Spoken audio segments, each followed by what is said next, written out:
Hello and welcome to our online Zoom open day on studying modern languages at Jesus. My name's Caroline Warman and I'm the French tutor, but I also look after modern languages in general. And here in front of you, you can see some of our students. In a moment, they'll introduce themselves and what they study. And then I'll talk about the course and I'll try and cover the sorts of areas that I know people always ask about at Open Day. And I hope I answer your question, but if I don't, please feel free to email me. Then, once I've done that bit, which is going to be probably quite boring, we'll go back to the students so that they can tell you a bit more about themselves, about what they enjoy and what they wish they'd known when they were at the stage that you are at now. Okay, so thank you. Anna, can you take it away? Hello, I'm Anna. I'm in 4th year and I study French and German. Hi, I'm Hannah and I'm exactly the same in 4th year, studying French and German. Hi, my name is Tash. I'm in 1st year and I'm studying French and philosophy. Hello, my name is Theo and I'm in, I'm in 1st year and I'm studying Arabic and Russian. My name's Ed. I'm in 1st year and I study French. Now, Lois. Oh, Lois is frozen. Perhaps Sam, will you take over? Yeah, hi, I'm Sam. I'm in my 1st year and I'm studying French and German. And Consuelo? I'm Consuelo. I'm in 1st year. I'm doing history and French. Hi, I'm Dalvin. I'm in my 1st year and I study Spanish and Linguistics. Thank you. And we also have Lois there. She's in the 4th year and she's studying French and she's currently frozen. But she will re-emerge and talk to us and we really want to hear from her. Okay, so thank you everybody. And let me just say, students, can you make sure you turn up your audio because some of you were a little bit quiet then. Okay, so the languages that you can study are as follows. French, Italian, German, Spanish, Russian, Portuguese, and Greek. Okay, those are what are known as the European languages. You can study these in combination with what are known as Middle Eastern languages at Jesus. They are Arabic, Hebrew, Turkish, and Persian. You can also study them with ancient languages, with Latin and or Greek, both of which you can do from scratch. You can also study them with history, English, linguistics, and philosophy. So that makes a lot of combinations. I know that then panics everybody because there's too many options. However, that's where we are. The course structure is a 4-year course, unless you're doing classics with Latin and Greek from scratch, but I won't be the one telling you about that. That'll be my colleagues in classics.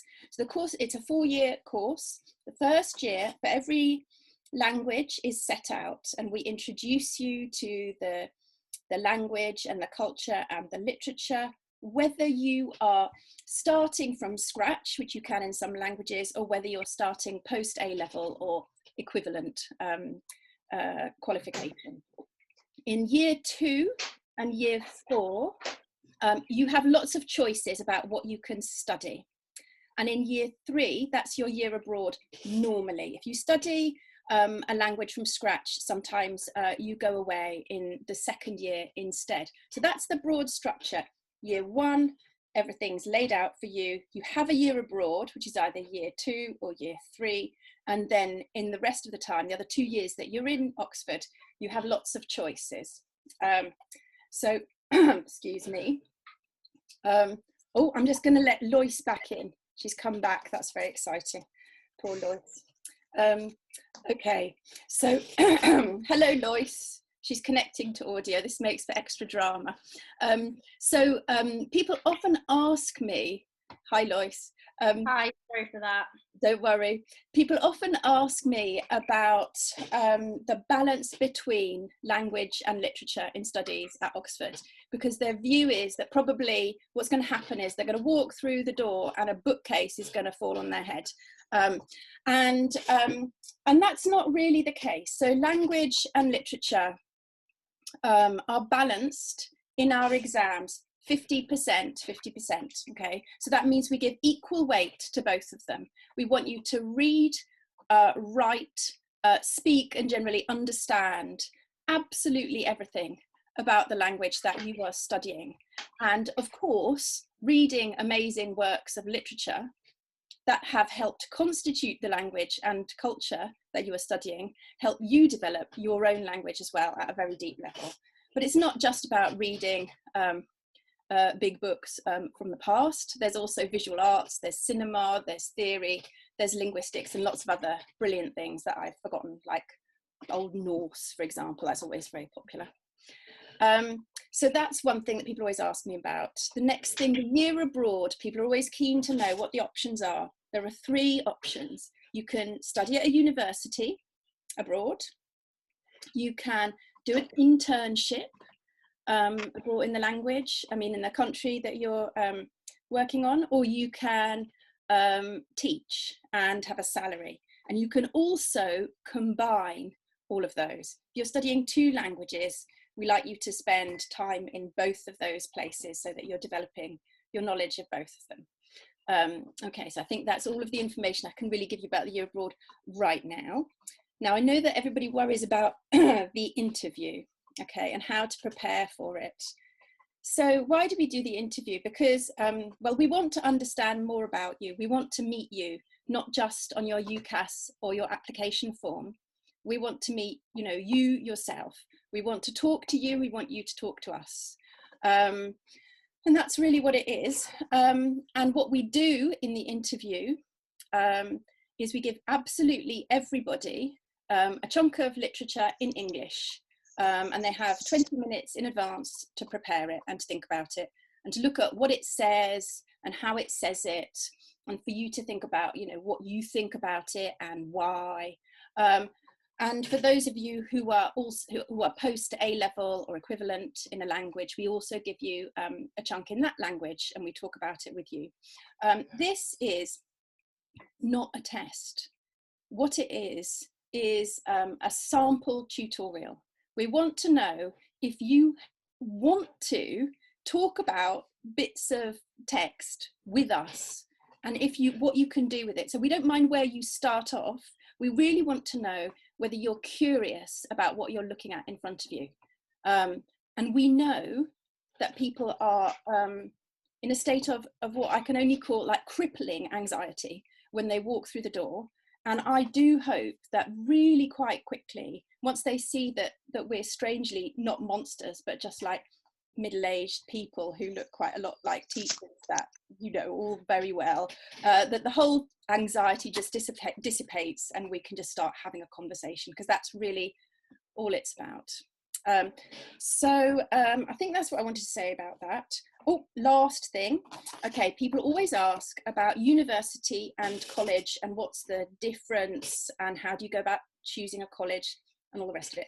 So I can't tell you how to go about choosing a college. You have to trot around these little online sessions and make your own decisions. But the difference between university and college is that the lectures, which are for the whole year group across the entire university, they're given all together within a place called the Taylorian Institute and in our various other buildings. So they're all lectures are given to everybody all together. And some language teaching also happens centrally. And then there are tutorials, that is to say small group teaching of maybe 2 or 3, which happens, or perhaps seminars with the whole of your college year group, which might be, I don't know, somewhere between 3 and 8, which would happen in college. And the real difference is that college is your home, college is your base from which you go out and discover the wider university. So I think that's what I wanted to say. Now I'm going to hand over to the students for them to tell you more about themselves and about all of the things that I've forgotten. So Anna, could you have a go? Yeah, so I'll tell you briefly first why I really like studying French and German at Oxford and particularly at Jesus. I think, as Caroline said, you get a lot of choice in your second and final year, and I've really enjoyed being able to find what I really like and which areas of literature I'm particularly interested in and focus on them. So I think that's a really big plus point of the course. And then I guess something that I wish I'd known when I was applying, when I was in year 12 or year 13, I think I wish that I knew that, as Caroline said, the interview isn't a test, and that it's designed to see how you think. And I think also a tip would be just don't be afraid to ask questions. So for example, when you get that text so I think I got a text in German, don't be afraid if there's vocabulary you don't know to ask what it is, because it's likely you're not going to know all the vocabulary, and there might even be some really difficult pieces in there that you kind of really need to ask the tutors what it means. So yeah, I just say don't get too worried about the interview and treat it as an experience for you to find out what it would be like to study and to live in Jesus College. Yeah, so Caroline has already kind of said this, but I would just like to emphasize that by studying, a huge range of different authors and their way of expressing themselves, you also kind of find your own way of writing essays and writing about a range of topics. And I think that's both really satisfying, on a very personal level, and then also a very useful skill to have. And I think that's something I really liked about studying modern languages here. And then before applying, it probably would have been useful to know just how close knit and how personal a college community is, and that you're kind of both as a candidate and as a student, you're really considered as an individual, and that you're not applying to some kind of strange abstract system that's completely that's really big and really far away and scary, but that you're really that your application is going to be considered by the people that you'll be working with later, and that it's really personal in that way. Thank you, Tash. So I think for me in first year, like one of the biggest things is sort of like learning like what part of literature really interests you. So because you get to study like such a big range of things, you quickly learn what you like and what you don't like. So definitely like something for everyone. And like one week you could be doing like medieval French, and then the next you're doing like French Caribbean writing. So there really is like a massive range. And I'd say like one of the things I wish I'd learned, and this is quite personal for my degree, is that where it's a dual degree, French and philosophy, I sort of wish I'd known that they're taught completely separately. So sometimes it can sort of feel like you're doing 2 degrees, but it's definitely like, it's good because you can sort of like navigate your way around both and find like the overlaps yourself. So in that way, it sort of helps you to become quite independent in your learning. Thank you, Tash. Ed? I think the bit that I really like about French is obviously not only French itself, but the fact you can do sort of lots of diverse things within the subject. So if you've been spending all day doing bits of grammar and you're really bored, you can move on to literature and read about a poem. And then if you get a bit bored with that, you can move on to some translations. So you never feel like you're just doing the same thing all the time.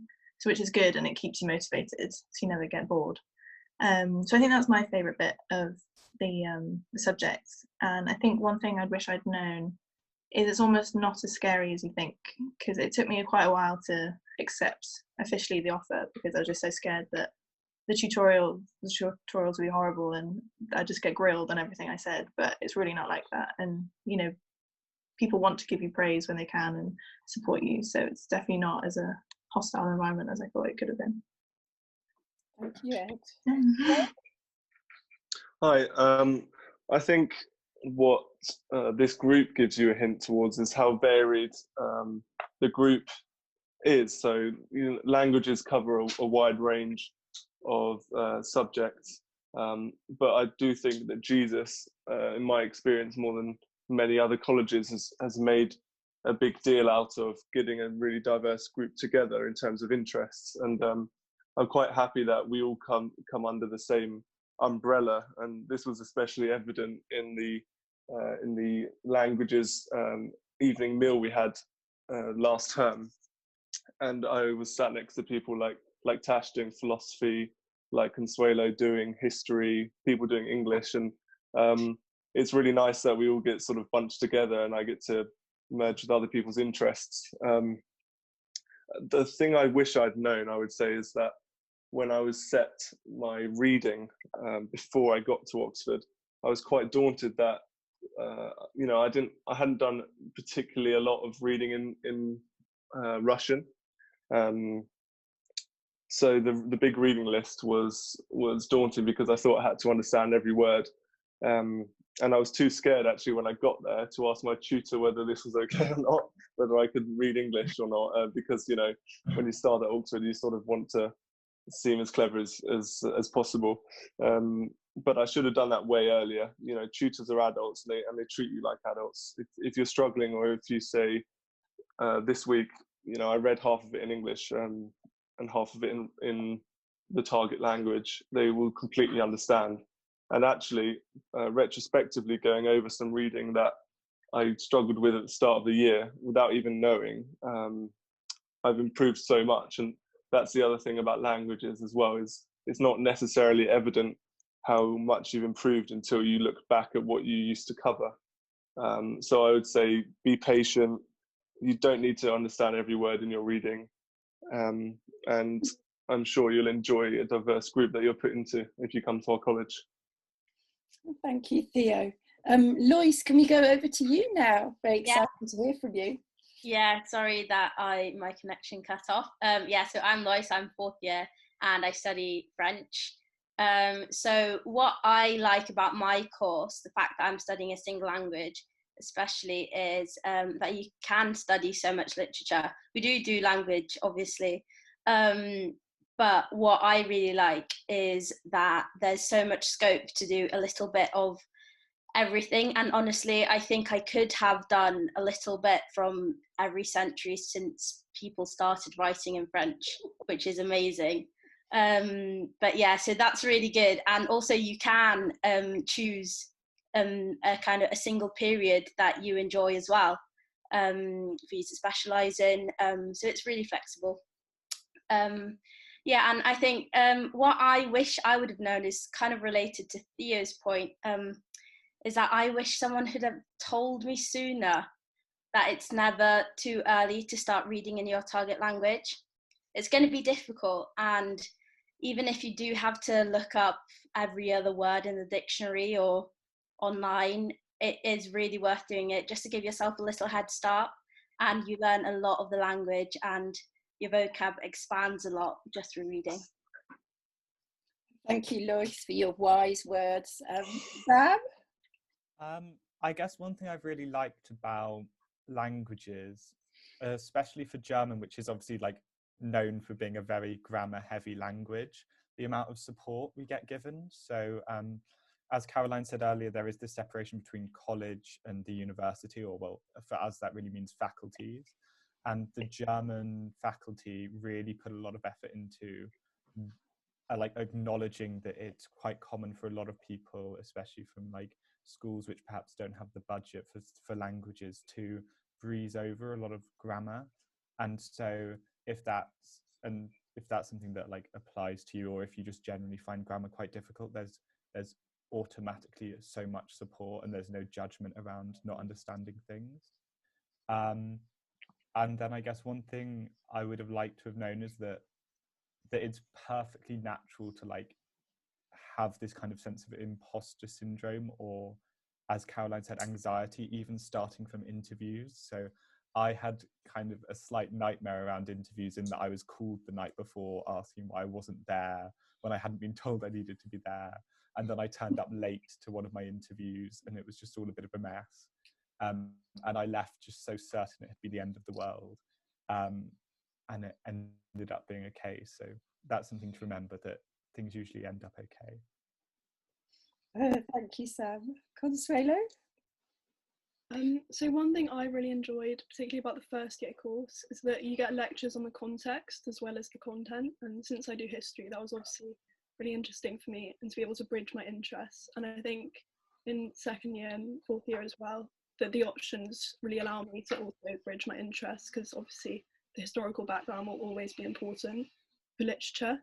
And one thing I wish I'd known before I came, I know people talked about interviews a lot, but I think one thing that I wish someone had told me is that it should be kind of interesting, like it should be an enjoyable experience in a weird way, because it's a chance to talk about something you really enjoy, and clearly you do enjoy it or you wouldn't be applying.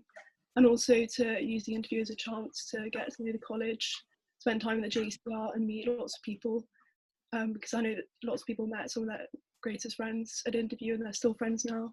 So I definitely recommend doing that and trying to make it an enjoyable experience if you can. Thank you. Delvine? Yeah, I think the same thing has kind of come up, but I really enjoy how broad first year is, because you don't really get the opportunity at A level to study such a broad range, and especially doing linguistics, which I had never done before. So being able to do sociolinguistics one day and then you move on to psycholinguistics and things like that, it's really exciting that you get to experience all of those, and then you can make your decision later on of which one you like. One thing I wish I knew is how scientific and technical linguistics would be, because I come from a very language heavy background, so I only did languages at A level, and I guess I just didn't realise how scientific it would be, some of the modules like phonology, and I just felt like I was miles behind everyone else. But if you just have to speak to people and you'll realise you're in the same boat. So I went through most of the year just feeling like I didn't know anything, or that I should have done biology A level, but you don't need to do that, and you just have to put in a bit of extra time, I think, and just talk to your peers, because everyone's willing to help you. Thank you very much. I mean, and I think that something that's come up quite a lot is that everybody arrives feeling like they can't do some aspect. In a way, like Lois said, you arrive doing French and you feel like you can't actually read French. You know, it's at that level, but you just say so. It's like you're here to learn something. So, you know, you can use the resources that are like me and my colleagues, and then say, right, you have to help us with this, because that's what you're there for. And then we go, all right, and then we do. Thank you for listening all the way through and watching, and we hope to meet you in person, you know, in some exciting future. And thank you very much. All right then, bye. Oh wait.